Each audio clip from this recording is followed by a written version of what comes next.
Chag Sameach. So first, before I begin, can we have some just appreciation and show and tell for the various talitot that we have that have Miriam and the Song of the Sea featured? So I see Lois, beautiful. You have Miriam and the timbrels, right? I know Karen has. Yeah, can you show everyone the talit? They're so beautiful. Does anyone else have one that's themed for the day? Okay. Beautiful. We are in the final days of our Passover holiday, which is arguably our most intensely questioning and intensely storytelling holiday. We can debate that, but I'm going to pose that as an argument. So I invite us all to question. We're going to tell the story and then question one key aspect of that story that's often told from the Torah, and one which we also chanted today. So first I want to say we are allowed to wonder about the Torah. Maybe you've heard me say this before. There are no lightning bolts. So it's okay to, rethink a little bit the way the story is told in our tradition and to challenge that story. We have a tradition of asking questions and of rethinking, for sure. So if you dare, please open your Chumashim to Shirat Hayam, which we chanted, which Tovi chanted so beautifully this morning. It's the big book, page 406. You thought you were finished with it, but we're going to keep looking at the story. We will first tell the story and then question an aspect of the story, and then, of course, we'll look for some meaning together. So this is a special day. We of course, this Shirat Hayam is part of our morning liturgy, but we only chant it at special times. So we chanted it directly from the Torah scroll this morning. This is poetry. I'm looking at it too with you. This is poetry of our ancestors' liberation, a liberation which we are called to understand and to feel as our own on this holiday of Pesach. It should be as if we were the ones whom God rescued from Egypt. This is our freedom song. So we have language, mi chamocha, who is like you? No one is like you. We ask rhetorically, who is like you? The answer is no one. God who rescued us from Egypt, God who rescued us so many times with so many different miracles. And this song recited after the seas have parted, at the culmination of a long story of so many miracles. Maybe because we're extra tired today, as Rabbi Harris joked earlier, and maybe because this is the time when the liberation has happened. We've reached the other side. So what if, this is the part where I promise there'll be no lightning bolts. What if this call and response, which is framed as Yashir Moshe, Uvnei Yisrael, it's framed as a call and response, as a song led by Moses. What if it was instead led by his sister Miriam? What if? So I want to share a teaching from a few different people. Most recently, I learned this from Rabbi Danya Ruttenberg, who's the scholar in residence at National Council of Jewish Women, NCJW. So I want to share her take on this, which is based on other biblical scholars and a long tradition of questioning what is really going on here. Because we have a long Shirat Hayam, we have this long poem, this long song attributed to the story led by Moshe, led by Moses. And then at the very end, if you turn a few pages to the end, on page 412, we have a much shorter songlet led by Miriam. And we'll see, I'm going to share with you, Rabbi Ruttenberg's teaching, but maybe, just maybe, something got switched around. Okay. So the Song of the Sea is, this is Rabbi Ruttenberg, is widely understood to be one of the most ancient texts in the Torah.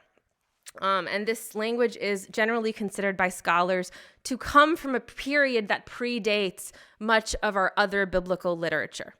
And here is what she says. And the song was likely changed somewhere along the way. And so then she goes into the text. So we'll do that together. I won't read it from her. But look at the beginning on page 406. Ashira ladonai kiga'o ga'a. Sus verochvo rama vayam. Okay, I will sing to the Lord, for God has triumphed. Horse and driver God hurled into the sea. Now turn 412. You can have a page on each. Now turn to 412. What's the Miriam language? Shiru ladonai kiga'o ga'a. Sus verochvo rama vayam. Sing to the Lord, for God has triumphed gloriously. Horse and driver God hurled into the sea. Do those sound similar? A little bit, right? They do. I mean, they're almost exactly the same phrase, almost exactly the same imagery, almost exactly the same poetry. And so Rabbi Rettenberg writes, it feels so familiar, this second refrain from Miriam, it feels so familiar that it almost doesn't belong there. What happens if we remove the introductory verse about Moses, the one on 406, and move Miriam to the top? Suddenly, we have a powerful call and response led by Miriam, the prophet, Aaron's sister, who took a timbrel in her hand, and all the women went out after her to dance with the timbrels. And Miriam chanted for them, sing to God, in the Hebrew, Shiru ladonai kiga'o ga'a. For God has triumphed gloriously, horse and driver God has hurled into the sea. They said, now we're going back, we're inserting it into the beginning. They said, I will sing to God, for God has triumphed gloriously. Horse and driver God has hurled into the sea. So we have, if we move the text around, which it's okay to think about doing, even if you don't feel comfortable with, thinking about the Torah that way. We have a call and response led by Miriam. So back to Rabbi Rettenberg, this is what many scholars suggest may have happened. It seems that the song, perhaps first existing as part of an oral tradition, may originally have been ascribed to Miriam, who led the Israelites in a powerful call and response of praise and worship, and that she may have later been cut and pasted out of the top of the song to give Moses a more prominent role.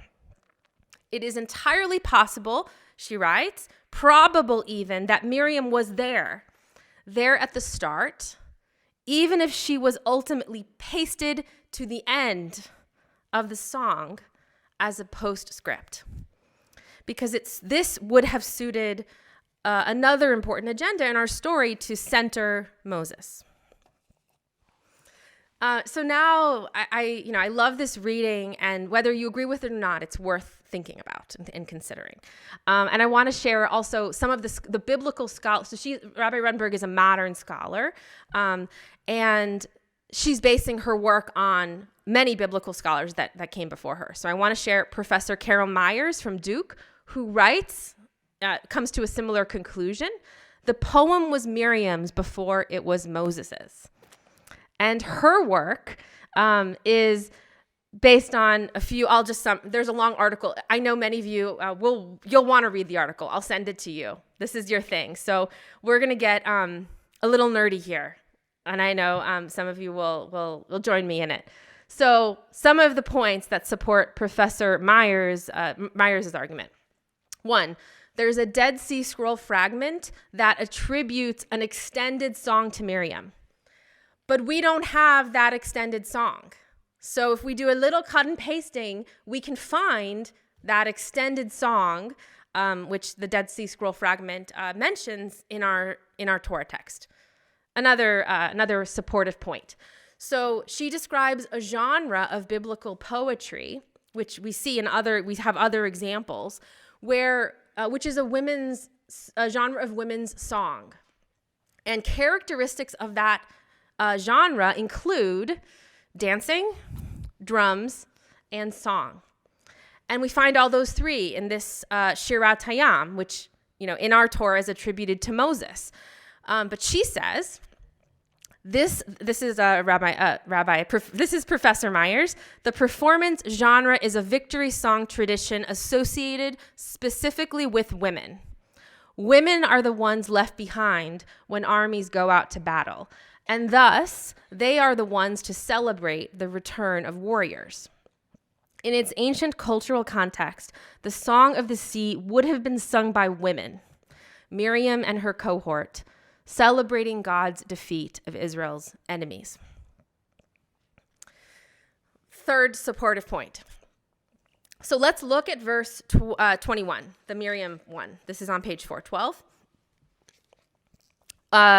The verse 21, Vata'an lahem Miriam. So that word, Vata'an, so I'm not an expert in Proto-Semitic languages, but I'm sure someone in this room is.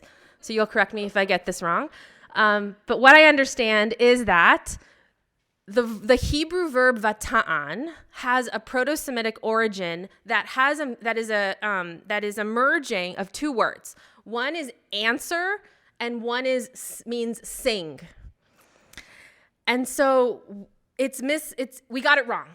And we used the translation that meant answer, as if Miriam was answering Moshe's longer song, but actually it was the other one.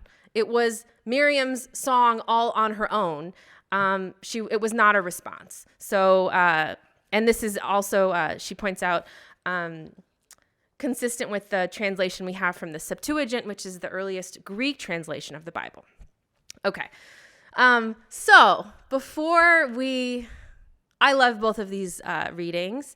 Before we conclude or dismiss these readings as too radical or as too shocking, there's a plot twist. So we have an interpretation from Rashi, one of our mainstream rabbinic commentator, which doesn't say that Miriam actually led the Song of the Sea, but has maybe a compromise position. Okay, so Rashi brings a midrash that fits pretty well with this reading from Professor Myers and from Rabbi Ruttenberg. According to this midrash, Miriam does lead her own song in that she leads the women in the entire in the Shirat Hayam. So at the end, we have according to this Rashi brings this midrashic source that Moshe leads the song, and the first Shirat Hayam is led by Moshe, and it's for the men. And then Miriam afterwards leads another rendition of Shirat Hayam for the women.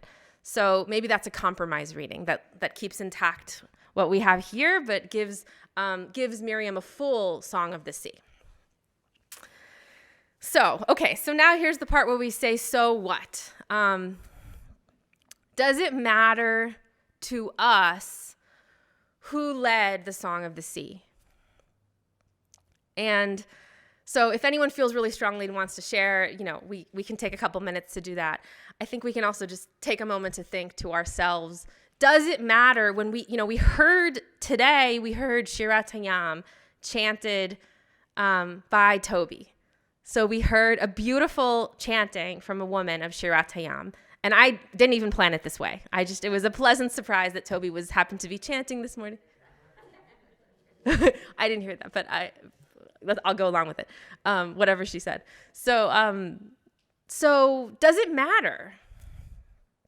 I don't think there's one answer. I think we each have our own answers to that question. Yes, Elliot. Well, one thing is likely not true. It's that Moses sang, because we know that Moses had a speech impediment. That's one point. The second point is Moses had to keep his arms up to keep the sea open. And we know from other points in the Torah, Moses had trouble keeping his arms up. And he had to have people helping him. So if you're struggling to keep your arms up, you're not singing. This is a very interesting point based in a real life imagining of what it would have been like for Moses, who we have a tradition that he struggled to speak and then he struggled to hold his arms up, that he might not have been up for an extended call and response song before, thousands of people. Yeah. But on the other hand, the portrayal in the Ten Commandments movie and other portrayals with Miriam being among the first to go across and singing on the other side the Song of the Sea to encourage everyone, come on, move along, this is a good thing, everything's safe, it's good on this side. That makes total sense. Mm-hmm. That is really a likely scenario. Mm-hmm. Now, if it had said Aaron, that could have been an alternative, but definitely not Moses. So it seems likely that someone else, like Miriam, had to lead the Song of the Sea for practical reasons, given what we know about these characters, our ancestors. The reason why they might have changed it is that there are tractates in the Talmud and the Mishnah that says men shouldn't listen to women singing. Why might they have changed it? Okay, I didn't even go there. I like it. So one reason why they might not have changed it is that we do have why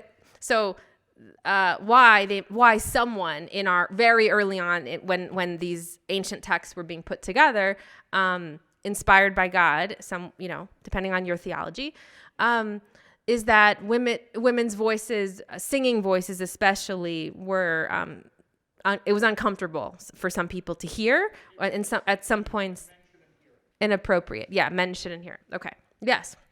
I think that's really interesting to put that in context. Yes, Phil.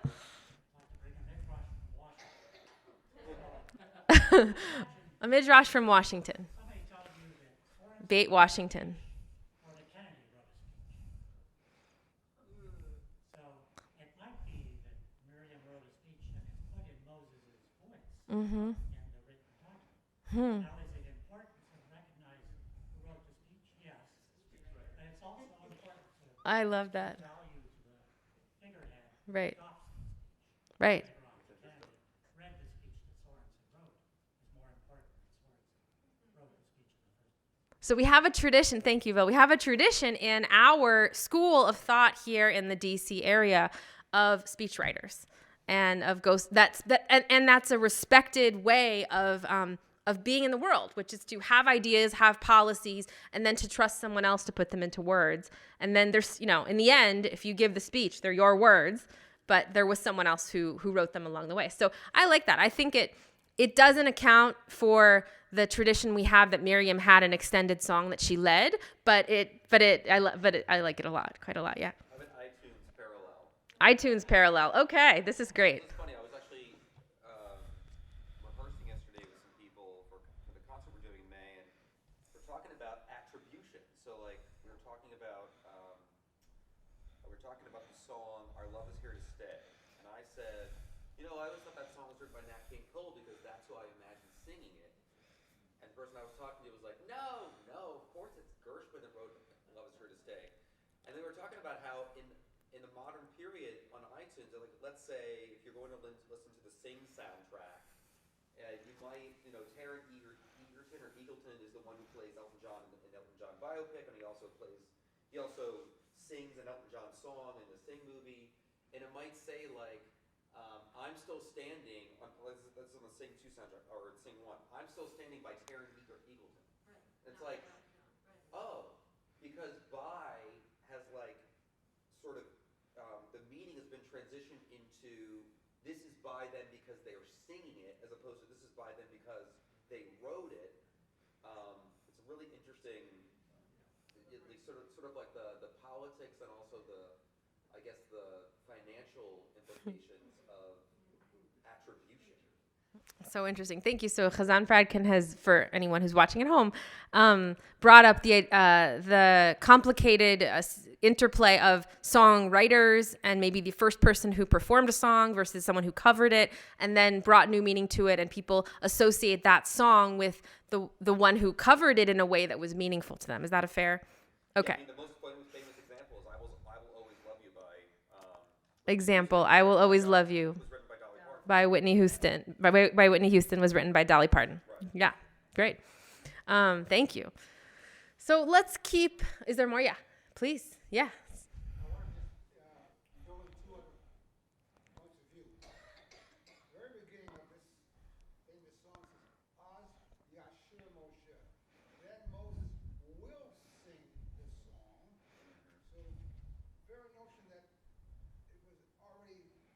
sung the moment of the crossing of the sea is not perfectly clear because of this Oz Yashir Moshe. Yeah. The other thing I want to point out is there's an underlying hint that maybe the voice of the women shouldn't be heard and all the rest. But right in the Bible we have another rather famous woman. Her name is Deborah. And she has a whole chapter of music that she is singing and being heard and being echoed and so forth and so on. So that I don't think that there was any reluctance by the collection that we now call the Bible to insert musical renditions by a woman who was a star in her day, namely when she was the prophetess. People came to talk to her, and she sang very large and well-remembered songs. So that, I mean, it's all right to speculate, but not to the point of concluding that, oh, there was some reluctance to suppress or dismiss the work of Miriam because people didn't want to give any credit to a woman. I reject that point of view altogether. That's a very interesting point. So we have other songs attributed to women. It seems that there is no problem in biblical literature with attributing an important song to a woman. So it doesn't, if I'm hearing you correctly, it doesn't make sense that this would have been switched when others were fully attributed to women. And then you make a very interesting point about the beginning, Az Yashir Moshe Uvnei Israel. So Yashir is in the singular, and Moshe Uvnei Israel that's also a little bit strange, right? So singular Moshe, and then Moshe and all the people Israel are going to sing this song. So there's something interesting about the very beginning. Was there someone on this side that I was missing? Yes. I'm struck, and it adds on the sheer idea, by the word that's different in the verse that you keep pointing out. Mm-hmm. Because in the Moshe version, it's Ashira, like I'm going to sing. Yes. And we could argue about whether a male is more likely to do that. And a version is Shiru. everybody sing. Right. Ashira is in the beginning is in the singular, and then Shiru is in the plural. So the one that's attributed to Moses is in the singular, and the one that's attributed to Miriam is in the plural. The most humble person of all time. Yes. Yes. The most. I'm singing. Right. So Moshe is the most humble person. Is known as being a prophet whose character trait of humility is one that we admire, and he is the one who uses the I will sing, and Miriam, a woman who doesn't have that association, uses the plural let's sing. Yeah, very interesting point. Melanie, did you have? Well, actually, Ah. exactly what Sarah was saying, but just even more so than just a plural verb is an imperative, right? Uh-huh. So like, she's the one telling everyone, like leading it, as opposed to Moshe, who was maybe like Yes. we'll probably sing this, right? And then she's like, all right, everybody, Yeah. sing it now. That isn't. I think. Yeah. So, so I just think it's an interesting. There is a difference, and I think it's an important difference.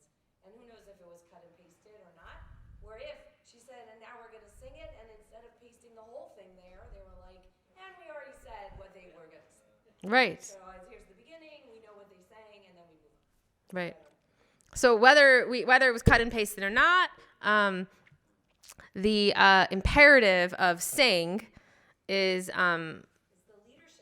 leading, and if this is a call and response poem song, then Miriam's words actually seem more appropriate and fit better with the idea of a call and response. Shiru, whichever order it's in, she gets the words maybe a little bit better, or she phrases it a little more appropriately than maybe the way it's phrased in the words of Moshe. So yeah, First of all, we got to close soon. something in the words where they refer to Miriam as prophetess. That, hey, we're in the middle of an emergency here. This is not the time you sit down and compose something. So the prophetess is kind of saying this was transmitted from God. And if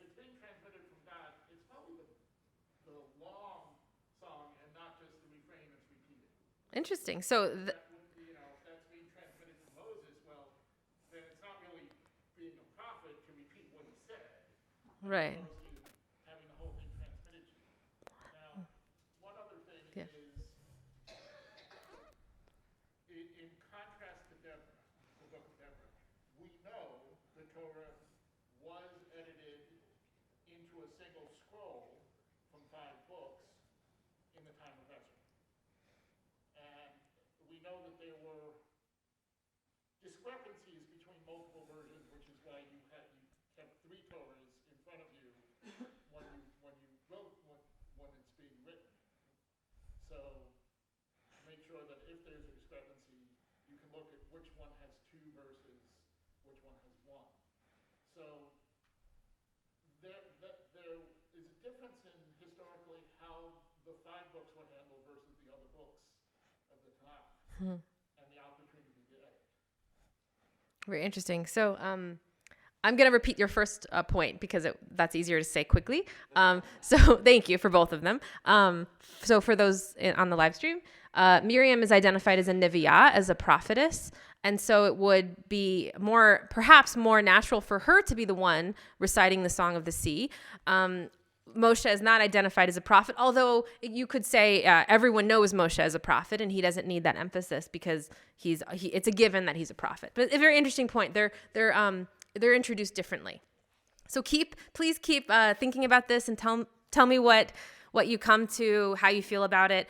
If you want to read these articles, I would love to read them with you. This stuff is really fun and meaningful. I'll answer for myself that it matters quite a lot to me who said this, who sang this, and the fluidity of imagining it in different voices is really beautiful to me and meaningful to me. It doesn't mean I need to decide which one is right or which one is true, but being allowed to imagine that Miriam sang a longer song is really beautiful to me. In the end, right, we all sang this song. Whoever began the call, we all responded. All the Israelites responded. So everyone sang this song. And so singing a freedom song is, for me, one of the ways in which I can act out my freedom. So last week I invited us all to consider what is a way, we recline at the Seder in order to act out a symbol, a representation, a demonstration of our freedom. And singing Shirat Hayam, singing this freedom song in my own voice and in the voice of all of my ancestors is one of the ways that I act out and feel my own liberation. And so I hope this is a week when we sing, we do a lot of singing, we chant Shirat Hayam, we sing Hallel every single day. Please come sing this Friday night with Chazan Fradkin leading Shir Yachad. Please come sing with us next week. I'll be leading the team for our Yedid Nefesh service next Friday night.